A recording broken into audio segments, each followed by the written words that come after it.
Varptími er sá tími þegar fuglar verpa. Þetta á almennt við tölum að varptíminn er á vorin. Þá er til dæmis bannað að fara ákveðin svæði af því við megum ekki trufla fuglana. Fuglar verpa á vorin af því að þeir vilja hafa sumarið til þess að ala upp ungan. Ef einhver fugl myndi verpa til dæmis að hausti til, þá er að koma vetur, þannig að ungi sem er lítill og veiklulegur, hann þarf að fá mikið að borða og þegar það er að koma haust, þá er fæðan að minnka. En á vorin, þá er hann að aukast og það er næg fæða yfir sumarið til þess að fá ungan til þess að stækka.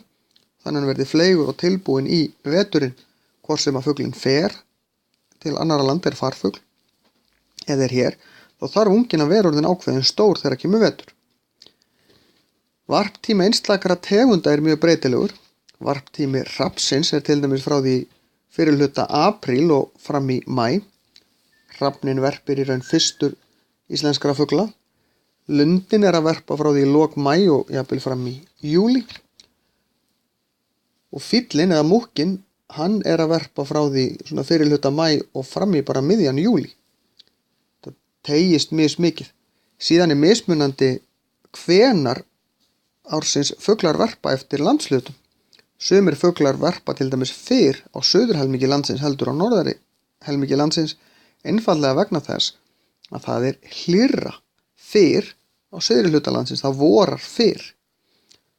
Og þess vegna eru þeir tilbúnir að verpa þar áður en þeir byrja að verpa fyrir norðan. Þetta er mismunandi á milli tegunda hvað er mikill munur.